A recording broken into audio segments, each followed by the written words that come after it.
World Actu, votre concentré d'actualité internationale lorsqu'il est 18h chaque samedi. Vous êtes sur Info TV, c'est désormais 317 pour ceux qui sont abonnés du côté de l'opérateur CanalSat. Et pour justement introduire ce plateau qui va nous amener du côté de la Guinée-Bissau, nous allons présenter ceux qui nous accompagnent ce soir. Je vais commencer par mon extrême gauche avec un confrère, directeur de publication, Timothée Essomba Abena. Bonsoir, mais surtout bienvenue. Bonsoir Stéphane, bonsoir à mes co-panélistes, bonsoir aux téléspectateurs. Je suis toujours heureux d'être sur le plateau de World Actu, dont le lustre gagne chaque jour en notoriété. Alors, DP, vous êtes dans une magnifique tenue, toute camerounaise. Lorsqu'il faut parler de la diaspora, il est bon de montrer ce qui fait d'abord l'originalité et l'authenticité du pays. C'est ce qui justifie le choix de cette tenue ce soir. Bravo à vous, cher DP Essomba, pour cette magnifique tenue. Une fois que je l'ai dit, je m'en vais me tourner vers ma droite et ma droite m'amène vers les amphis avec un professeur d'université qui nous accompagne ce soir. Professeur, bonsoir, bienvenue. Je me laisse le soin de vous présenter plus tard. Merci bien. Merci, monsieur Barga Stéphane. Merci à tous les copanélistes et bonsoir en particulier à tous ceux qui nous regardent, à tous ceux qui nous écoutent. Et j'aimerais également souhaiter joyeux anniversaire à Gabriel, mon dernier fils, qui a eu 6 ans. Voilà. Je lui souhaite beaucoup de bonheur.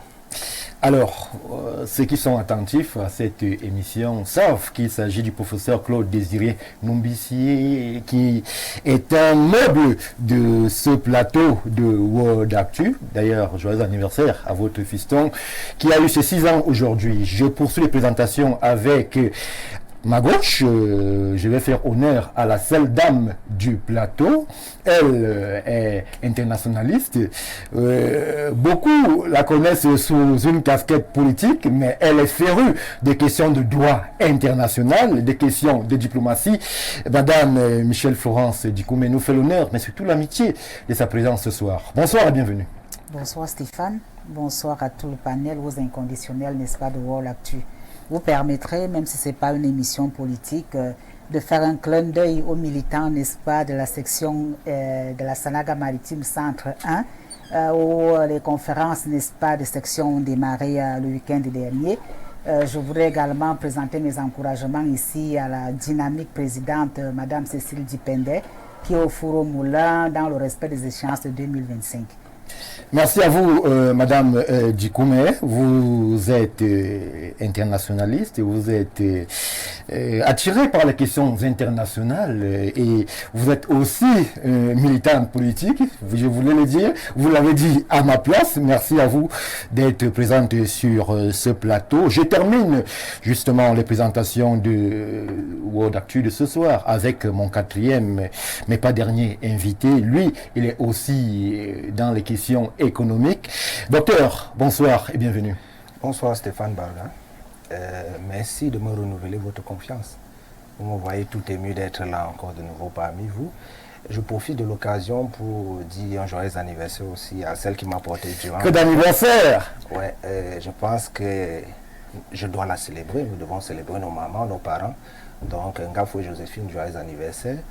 Un bonsoir comme ça aux copanélistes, à tous ceux qui sont scotchés sur le canal 317. Oui, désormais. Voilà, donc nous sommes là.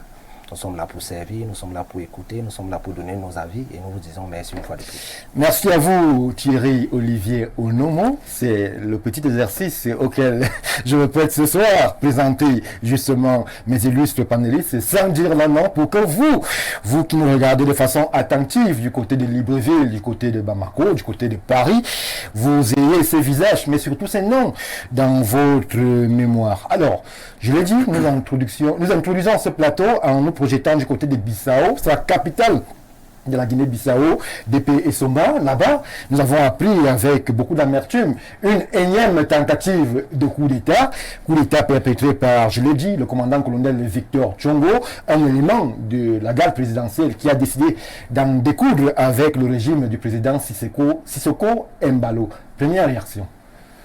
Bon, ma première réaction est celle que peut avoir, autant pour moi, tout républicain, tout féru de la démocratie. Parce que, avec la dernière énergie, nous continuons de condamner les coups d'État. Oui. Et c'est une bonne chose que le calme soit revenu à Bissau, selon les dernières nouvelles. Mais cette recrudescence des tentatives ou des prises de pouvoir par la force nous laisse quand même interrogateurs. Et elle nous incline ou alors nous oblige à questionner les causes d'abord endogènes de ces multiples velléités qui tendent aujourd'hui à donner l'impression que les régimes démocratiquement élus ne sont plus soit assez légitimes, soit assez aptes à répondre aux attentes des populations, d'où peut-être ces envies qui montent de certains militaires de prendre le pouvoir par la force. Donc il est temps que l'Afrique, aujourd'hui c'est l'Afrique de l'Ouest, il y a quelques jours c'était en Afrique centrale, au Gabon, il est peut-être temps que les dirigeants africains organisent soit des conférences avec le peuple qui est souverain, soit qu'ils s'asseyent d'abord entre eux via des forats, et les institutions sont là, il y a l'Union africaine, il y a les communautés économiques sous-régionales qui sont là, qu'ils essayent de voir qu'est-ce qui coince. Je vais sortir par là en observant que c'est assez curieux que ces différents coups d'État généralement soient soutenus par l'immense partie de la population. Ça veut dire qu'il y a déjà une césure entre l'offre politique des régimes démocratiquement élus et les attentes de la population. Donc, un aggiornamento, à mon sens, est impératif aujourd'hui. Merci, DP. Docteur Nomo, coup d'État, une fois de plus, en Guinée-Bissau, ils sont coutumiers, on va le dire, du fait. Mais aujourd'hui, alors qu'on a l'impression que le régime du président Sissoko Embalo semble assez stable et que justement, lui, il était du côté de Dubaï pour la COP 21, on apprend que c'est autour de sa garde que justement on décide d'en découdre avec sa personne. Oui, Stéphane, je dirais que la première remarque que moi je fais, c'est que on a l'impression, et peut-être moi le premier, que les dirigeants africains ne savent pas ce qu'on appelle gouverner. Gouverner, ce n'est pas s'ériger en maître ou en roi. Gouverner, ce n'est pas s'asseoir et taper tout le monde. Gouverner, ce n'est pas prendre à soi seul. Gouverner, c'est partager. Tant que nos dirigeants africains ne vont pas comprendre cette réalité, je suis sûr qu'il y aura une kyrielle de coups d'État, comme nous sommes en train de le vivre aujourd'hui en Guinée-Bissau. C'est déplorable. Personne n'aimerait voir une situation chaotique, surtout dans nos pays déjà très pauvres et très endettés en Afrique. Mais cela démontre, comme je le disais encore, de l'incapacité de nos dirigeants de pouvoir nous conduire vers ce bonheur, ce petit bonheur-là que nous demandons à tout un chacun, cette répartition peut-être égale des richesses du pays, cette volonté... Vous estimez que du côté de la Guinée-Bissau, c'est le cas, les richesses ne sont pas bien réparties. On a pourtant l'impression que sous les auspices du président Embalo, la Guinée-Bissau semble retrouver de sa superbe à l'échelon international. On les a vus du côté de l'Afrique, de l'Union africaine, on le voit du côté de la COP 21. La Guinée existe à l'échelon même onusien où elle prend la parole via son président. Pourquoi estimer qu'il faille absolument changer le président par la force des armes et tout de suite profiter de son absence pour essayer d'en découdre? Je vais d'abord corriger que je n'estime pas. Je suis en train d'analyser. Et j'ai dit, la gangrène qui sévit en Afrique aujourd'hui, elle est généralisée. Oui. D'accord? Donc, je pense que si quelque chose va déjà à plus de 80%, je pense qu'on peut dire qu'elle est totale. Oui. Donc, sans vouloir nous cacher... 80%, c'est une estimation aussi... Sans vouloir nous cacher, ça dépasse les 50%. Je suis certain que... Si on a un coup d'État qu'en Afrique de l'Ouest, je ne parle pas de coup d'État. Je ne parle pas de coup d'État. Je parle de mauvaise gestion. Oui. Je parle de mauvaise gouvernance. Je ne parle pas... Qu'est-ce qui amène au coup d'État? C'est le fait que certaines personnes se voient comme ça banalisées, elles se voient comme ça outragées. Vous comprenez? Oui. Et qu'est-ce qui les outrage? C'est le fait que peut-être certaines personnes sont plus bénéficiaires de certaines doléances, de certaines facilités que d'autres. Oui. Donc c'est pour ça que je disais, il faudrait que l'élite africaine apprenne de nouveau ce qu'on appelle gouverner. Et je pense que j'ai cité certains faits au début. Gouverner, c'est pas s'asseoir et s'ériger en maître. Je pense que si j'ai dit comme ça, je peux m'arrêter.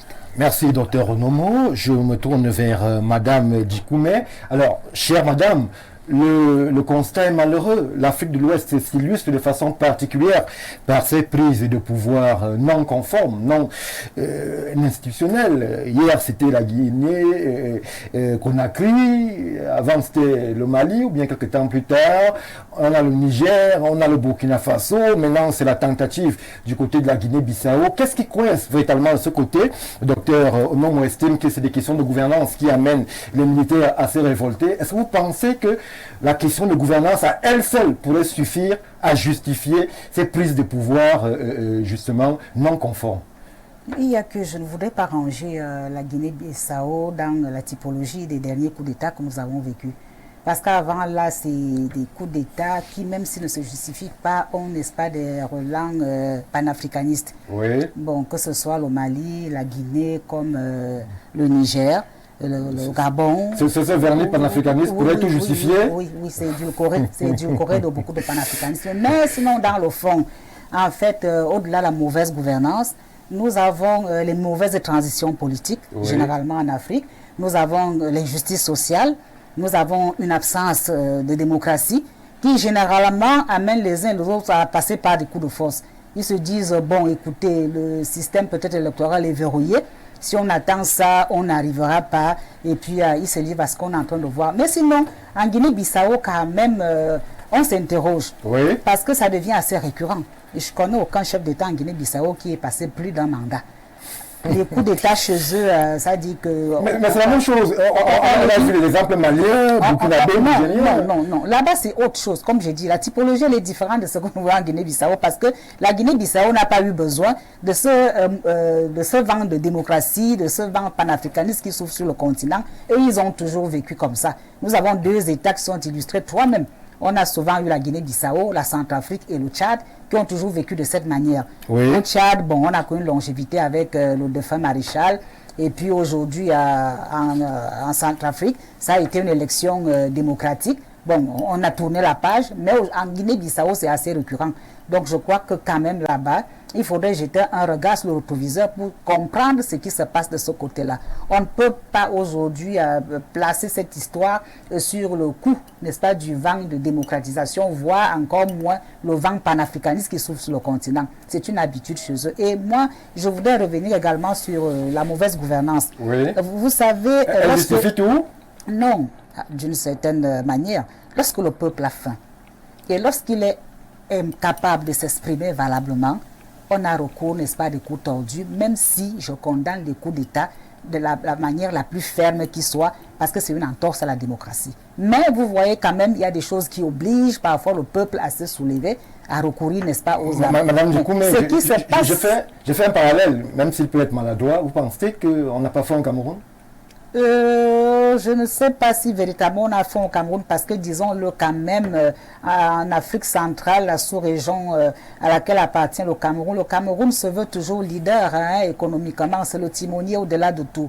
Le Cameroun se veut être ce grenier-là à travers lequel il y a une certaine redistribution, n'est-ce pas, de la manne alimentaire. Oui. On ne saurait véritablement classer le Cameroun dans les pays les plus sinistrés en matière, n'est-ce pas, d'alimentation. Le Camerounais a faim, mais c'est une famine que l'on pourrait quelque part... oui, c'est une famine qu'on pourrait quelque part relativiser. Oui. Mais en Guinée-Bissau, je ne sais pas si vous y avez été, c'est un petit pays d'Afrique de l'Ouest qui jusqu'à aujourd'hui ne connaît aucune croissance économique véritable depuis son indépendance. C'est un pays, je voudrais dire, sinistré.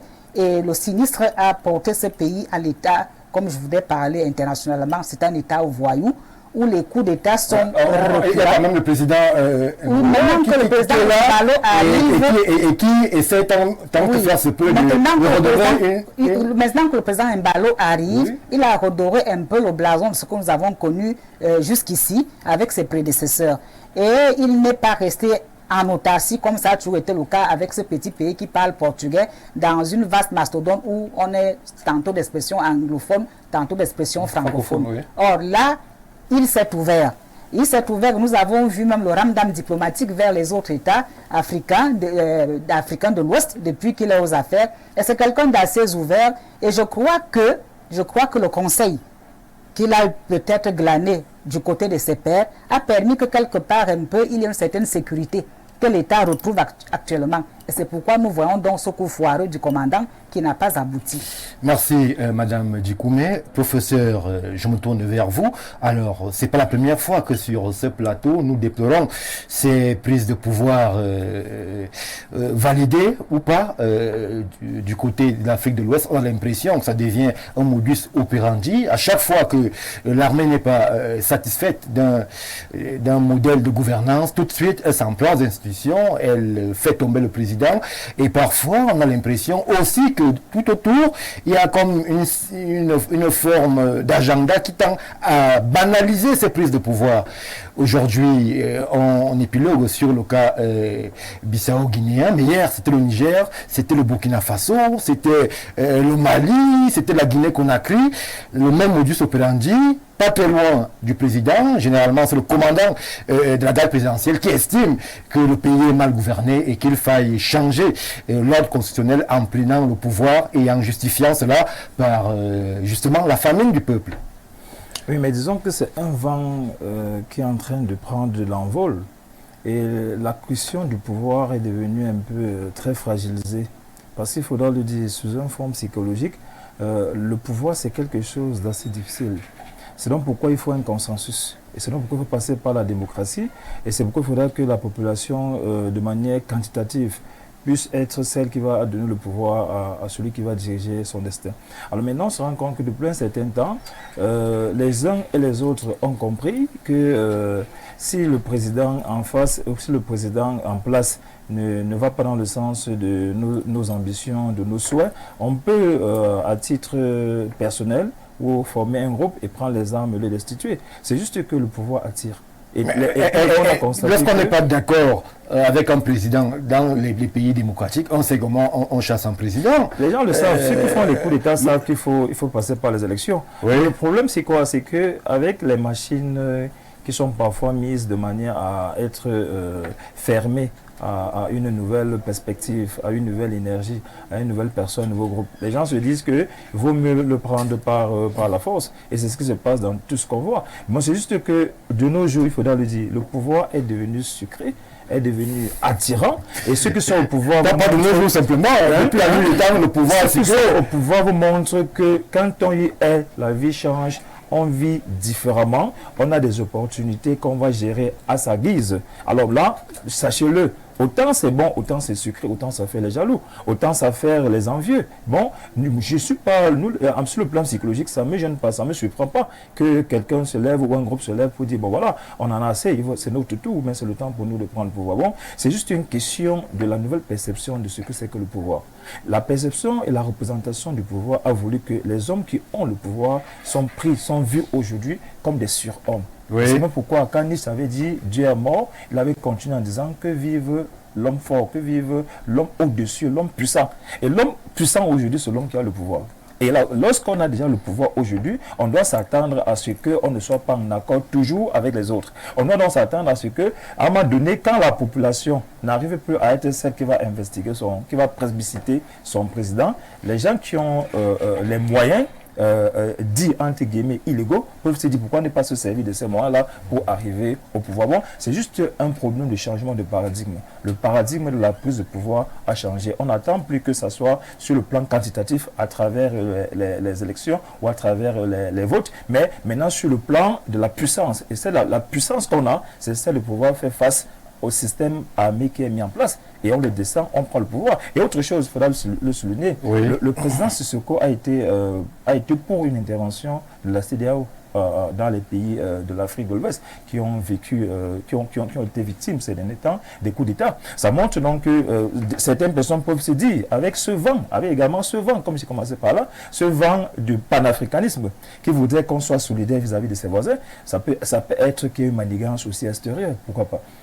Merci, professeur. Alors, DP, on va faire l'exercice malheureux qui est le nôtre. Chaque fois que ce type d'événement survient, on va se dire comment est-ce qu'on fait pour que désormais on n'en arrive pas là. Si la question de la gouvernance est autant affirmée, pourquoi est-ce qu'elle n'interpelle pas ceux qui sont en situation de responsabilité? Aujourd'hui, l'Afrique de l'Ouest est un véritable volcan. Les mêmes causes reproduisent les mêmes effets. Comment est-ce qu'on fait pour qu'on n'en arrive plus là? Nous avons les clés en main. j'ai beaucoup apprécié, je ne suis pas là pour juger, mais j'ai beaucoup apprécié le propos du professeur qui parle tout à l'heure de la perception que nous avons du pouvoir. Oui. Le pouvoir, gouverner, c'est servir. Mais aujourd'hui, on a l'impression que ceux qui gouvernent ne sont pas là pour servir, mais pour se servir. Ils ont droit à tous les avantages, les évacuations sanitaires et autres. Je ne vais pas revenir sur certains cas. Ceci donne donc l'impression aux autres que pour obtenir tout ça, il faut forcément prendre le pouvoir. Et par quel moyen, dans un système où l'accès au pouvoir par les urnes est généralement verrouillé, c'est le coup d'État. Donc la clé de résorption des coups d'État, la clé d'endiguement des coups d'État, c'est la justice sociale, l'équité, la redistribution équitable des richesses et la promotion des libertés. Oui. Il faut véritablement penser à promouvoir les libertés, que ce soit les libertés collectives ou que ce soit les libertés individuelles. On peut citer un cas au Cameroun où quelqu'un ne peut pas tenir son congrès pour des problèmes qui n'ont rien à voir. On ne va pas Voilà. donc, entrer dans ces débats. Ce sont des poches de frustration Oui. qui ne font pas chorus au sein de l'appareil gouvernant. Voyez-vous, celui à qui on empêche de tenir une manifestation publique peut être le cousin d'un général ou d'un colonel dans l'armée, et cette foule de frustration peut faire que le colonel ou le général se dise mais il est temps que tout ceci s'arrête. Donc, et nous n'allons pas réinventer la roue. Les coups d'État ne sont perpétrés qu'en Afrique. Pourquoi? Parce que c'est en Afrique que tout est fermé, que les biens ne sont pas redistribués. Regardez ce qui se passe en Occident. Là-bas, il n'y a pas de problème. Les avantages des chefs d'État, par exemple, ne sont pas aussi... Je n'arrive pas à trouver le bon ostentatoire que c'est des pays, des chefs d'État africains. Regardez même les véhicules dans lesquels nos chefs d'État roulent.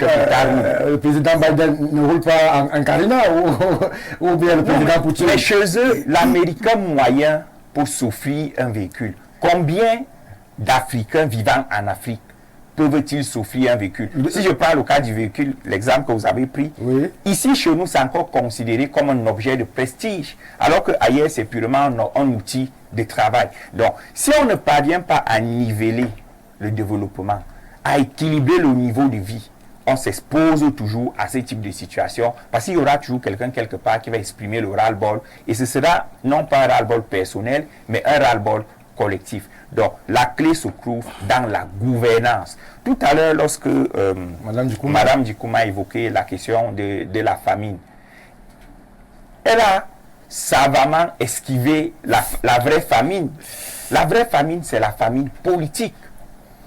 Les gens ont besoin de s'exprimer. Les gens ont besoin de rêver, de se dire, je peux être président un jour. Mais regardez les modèles démocratiques africains. C'est les mêmes qui peuvent être là pendant 10, 20, 30, 40 ans. Vous pensez que les autres n'ont jamais rêvé d'être président? Ça pose un problème. Or, si on parvient à banaliser l'accès à certaines fonctions,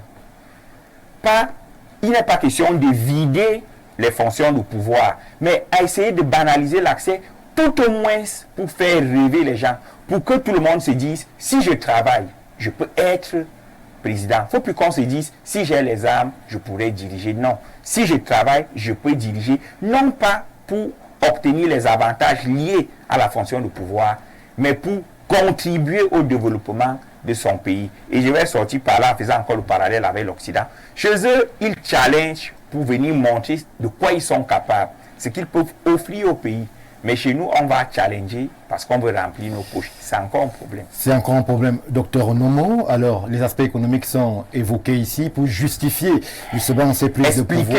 Pour expliquer, merci DP, pour expliquer ces prises de pouvoir abruptes, non conventionnelles, est-ce que vous pensez que ce sont les seuls qu'on puisse justement présenter à la face du monde lorsqu'on veut expliquer ces coups d'État par floraison qui se passent du côté de l'Afrique de l'Ouest? Est-ce que c'est seulement l'aspect économique qui amène un militaire proche du président à prendre le pouvoir? Moi, je ne pense pas. Je crois plutôt que c'est une question d'idéologie et une question comme ça, peut-être aussi un vice concernant certains dirigeants qui sont devenus vicieux et accros au pouvoir. C'est grave ce que vous dites. J'assume. Je crois aussi que, en tout cas pour moi, le cas de la Guinée-Bissau est un cas de désolation. Pourquoi? Historiquement, c'est un pays qui devrait être déjà très avancé par rapport aux autres, comme le Cameroun. Oui. Pourquoi? La Guinée, sur le plan économique, quel est son potentiel, Dr Onomo? C'est vrai que c'est un pays assez mal connu. On connaît Bissau, la capitale. À part Bissau, il n'y a pas une autre ville qui veuille bien émerger à la face du monde. Premièrement, je pense que l'un des atouts majeurs de la Guinée-Bissau, c'est son ouverture à la mer. Oui. Et le deuxième atout, qui se veut historique, c'est que c'est un pays comme ça qui a été colonisé par qui nous savons. Et les Portugais ont ouvert, sinon, je vais même dire comme ça, ils ont abandonné les anciennes colonies à elles-mêmes. Si vous suivez ce que je suis en train de vous dire. Du coup, les premiers dirigeants de la Guinée avaient l'opportunité d'arranger leur pays depuis belle lurette. Ils ne l'ont pas fait. Ça a aiguisé les appétits parce qu'ils se sont assis dans un pays riche en sous-sol et qui a une ouverture de mer comme beaucoup de pays émergents dans le monde, sinon émancipés. Donc, le cadre historique déjà les condamne. Pourquoi? Ils ont eu le temps de pouvoir diriger leur pays. Je ne vais pas prendre... si on essaie de comparer avec le Cameroun, nous-mêmes on sait que c'est à partir de peut-être les années 2020-2013 qu'on commence un peu à se détacher dans le domaine économique et être autonome. N'est-ce pas? La Guinée-Bissau, et si vous essayez de regarder les quelques pays qui parlent portugais dans le monde, vous allez voir, ce sont les pays plus avancés. Hein? Ah bon? L'Angola, je pense le Cap-Vert, la Guinée équatoriale. La Guinée équatoriale ne parle pas portugais, elle parle plutôt espagnol. Espagnol, oui. Donc, ce sont des pays comme ça qui ont la possibilité, rapidement, avant les années 60, ils ont eu plus ou moins ce que nous pourrons appeler une indépendance totale. Et ils se sont asservis, pourquoi? Je ne suis pas professeur d'histoire, hein. Je pense que, comme je disais tout à l'heure, le vice s'est assis en Guinée-Bissau, et c'est pour ça que j'ai interpellé tout à l'heure le fait que les gouvernants africains ne savent pas ce qu'on appelle gouverner. Oui. Et beaucoup l'ont dit ici, gouverner, c'est partager. Gouverner, c'est partager. Vous vous asseyez, vous regardez les atouts, les inconvénients, les avantages du pays, et vous essayez de distribuer. Et ouvrir tout le monde a l'accès à certaines choses. Lorsque cela est fait, je crois que les coups d'État n'existeront pas. Ils sont juste un coup d'État, ils sont juste le reflet d'une société banalisée. Les aspects panafricanistes que Mme Ndikou met sur le plateau relève ne peuvent pas être pris en compte de façon majeure. On a besoin d'indépendance, besoin de liberté. Je crois que le grand vent panafricaniste, il souffle dans le continent entier. C'est une bonne chose, n'est-ce pas? Mais il vient juste comme ça pousser cette idéologie que nous avions déjà avant, parce que le panafricanisme en lui-même ne vient pas... ce n'est pas une paire de chaussures neuves, en fait. C'est une paire de chaussures que nous portons parce que les pieds sont usés. Parce qu'à la base, nous pouvons marcher sans souliers. Le panafricanisme est un vent qui vient nous dire, mettez vite les pieds dans les souliers pour que vos pieds ne se souillent pas davantage. D'accord? Donc je disais, c'est une chose qui accompagne une autre. Sans elle, je me dis, le mouvement d'asservissement, donc pour combattre l'asservissement dans nos régions africaines, n'est-ce pas, pouvait se faire sans panafricanisme. Parce que le panafricanisme est ce mouvement qui vient juste dire à l'Africain, réveiller l'Africain et lui dire, n'oublie pas d'où tu viens. Et comme tu sais où tu viens, va donc avec cet élan-là.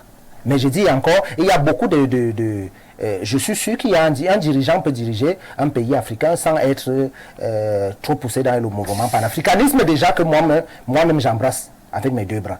Parce que je suis ce mouvement depuis belle lurette. Mais ce que je veux dire, c'est que l'aspect économique de la Guinée-Bissau est biaisé aujourd'hui. Pourquoi? Parce qu'ils se sont, comment je vais le dire, ils se sont accaparés eux-mêmes. Les dirigeants de la Guinée-Bissau se sont accaparés de tout ce qui pouvait faire la fierté de la Guinée-Bissau, la fierté du citoyen de la Guinée-Bissau. Donc ceux qui sont arrivés là n'ont pas fait leur travail. Ceux qui sont là, ils sont peut-être en train de corriger, mais il y a toujours mieux à faire, comme on le dit. Merci, docteur Onomo. Madame Djikoumé, on sort. Qu'est-ce qu'on fait?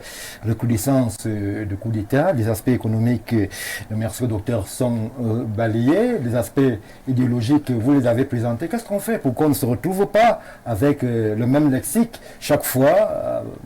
Je prends le pouvoir parce que ceux qui sont là n'arrivaient pas à tenir.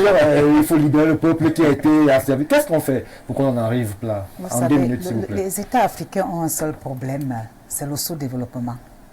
Si aujourd'hui, le peu que nous avons, à savoir quoi, les matières premières que nous produisons, pourrait déjà connaître les première, deuxième transformation sur le continent avant exportation, ce serait déjà quelque chose de bon. Ça nous permettrait déjà de construire des infrastructures de base qui permettraient maintenant une liaison sur le continent. Ça permettrait qu'ayant déjà des marchés internationaux tels que les ports, nous exporterions les choses à moindre coût et nous accueillerions, n'est-ce pas, ce qui vient de l'extérieur. Nonobstant, ça dit que les mauvais accords de partenariat économique ont été signés parce que vous réalisez qu'il y a un flux que nous recevons alors que nous exportons peu. Non, je crois que si on essaie d'équilibrer ces choses-là, ça irait mieux. Et puis, il est temps aussi déjà qu'en Afrique, on comprenne que nous n'allons pas nous industrialiser de manière manichéenne comme les autres. Oui. Tenons compte, n'est-ce pas, de nos réalités locales. En tenant compte justement de ces réalités locales, qu'est-ce que nous faisons? Nous permettons, n'est-ce pas, à nos États de vivre une certaine dynamique interne déjà, c'est-à-dire quoi? Atteindre par exemple la satisfaction alimentaire qui nous permet de consommer et de pouvoir exporter. Qu'est-ce que cela nous apporte? Nous réaliserons que notre balance sera de moins en moins déficitaire et permettrait justement les emplois et essayer de déconcentrer parce que les activités chez nous, les activités étatiques connaissent une concentration qui ne permet pas automatiquement l'entrepreneuriat. Alors aujourd'hui, on réalise que sur le continent, beaucoup de jeunes, beaucoup de femmes qui vivaient dans l'informel veulent aujourd'hui formaliser leurs activités. Je crois qu'avec une telle ouverture, il y aura forcément certaines relances économiques qui permettraient qu'on ait plus faim au propre comme au figuré. Et déjà, quand on n'a pas faim, on ne lorgne même pas le fauteuil de l'autre, on se suffit là où on se trouve. Merci Madame Djikoumé. Professeur, on sort, qu'est-ce qu'on fait de façon opérationnelle pour qu'on ne se retrouve plus avec ces mêmes exercices que nous faisons sur ces différents plateaux? On est toujours en train de s'inquiéter, d'avoir peur. Coup d'État au Niger, coup d'État au Burkina Faso, coup d'État au Mali. Qu'est-ce qu'on fait pour que de façon opérationnelle, ils vont dire idéologique, on n'en arrive pas là? Beaucoup plus un changement au niveau des mentalités. Parce que quand on prend le cas de la question de la famine et du bien-être, il y a peut-être plus que ça. Parce que souvenez-vous de ce qui s'est passé avec la Libye. Moi, j'étais en France quand le printemps arabe a commencé. Oui. Les gens disaient non, en Libye, le bien-être assuré, la santé, l'éducation, les infrastructures. C'est vrai que l'exemple libyen est assez surprenant. Voilà. Là-bas, il y avait tout. Voilà, tout. bon, c'est pour dire que quelque part, l'orientation... La liberté. Quelque part, le problème se situe au niveau du changement des mentalités. C'est-à-dire qu'il va falloir que les Africains et les chefs d'État sachent que nous devons d'abord avoir une autonomie endogène. C'est-à-dire pouvoir décider nous-mêmes de ce qui va nous arriver. Que notre destin soit suffisamment entre nos mains. Parce que souvenez-vous, les 3 coups d'État manqués qui ont eu lieu tout récemment en Afrique, après enquête, on va toujours dire que non, il n'y avait qu'une main exogène, soit d'un pays colonisateur, soit un autre pays. Bon, si nous n'avons pas encore géré ce problème de pression extérieure, on ne sera jamais autonome. Et à tout moment, les coups d'État peuvent être perpétrés. Bon, essayons d'abord de gérer notre autonomie, d'abord sur le plan de ça dit quoi? La satisfaction de la population et la perméabilité, c'est-à-dire donner à la population l'impression que si tu remplis les conditions idoines, tu peux accéder au pouvoir. Mais lorsqu'on se rend compte qu'on n'a pas géré les problèmes exogènes et on donne l'impression que le pouvoir c'est l'apanage d'une certaine élite, d'un certain groupe, ça crée chez les autres la frustration. Et quand ça crée la frustration, avec ce que nous observons aujourd'hui, c'est plus facile pour les gens de se rebeller. Et de se rebeller en faisant usage de tous les moyens dont ils disposent, parmi lesquels les moyens liés à des conflits armés. Bon, c'est d'abord un problème réel de mentalité. Le bien-être africain est là, capitaliser le bien-être africain et que le président mouille, que chaque président montre qu'il mouille le maillot. Parce que le plus souvent, on ne les voit pas en train de mouiller véritablement le maillot pour les causes de la population. Et c'est là où le bas blesse, et c'est là où les frustrations vont naître. Et à un moment donné, je le dis encore pourquoi, parce qu'on n'a pas vu le coup d'État été manqué en Guinée-Bissau. On ne sait pas quelle aurait été la réaction de la population. Est-ce qu'elle devait sortir pour l'acclamer ou devait-elle s'y opposer? C'est pourquoi je préfère ne pas ouvrir un nouvel pan d'analyse. Mais reste là pour dire, le problème est d'abord beaucoup plus endogène. Que nous puissions avoir cette liberté, cette indépendance-là, de pouvoir décider du fonctionnement politique dans nos États. Et je pense que beaucoup de choses seront résolues. Merci, professeur. Si tu permets en 30 secondes, regardez le modèle des chefferies africaines. Oui. Est-ce que dans l'historicité de nos chefferies, il y avait les coups d'État? Il n'y avait pas les coups d'État. Il faut donc retourner aux sources et adapter la démocratie aux réalités africaines. Merci DP pour cette invite à retourner aux sources. Mesdames, Messieurs, voilà ce qu'on pouvait dire lorsque l'on évoquait ce coup d'État manqué du côté de la Guinée-Bissau. Juste une brève respiration. Nous allons désormais parler plus tard de cette coopération France-Cameroun avec un regard attentif sur l'impact que pourrait apporter la diaspora dans cette dynamique qu'on voudrait plus active lorsque l'on évoque évidemment les questions d'émergence entre les deux pays.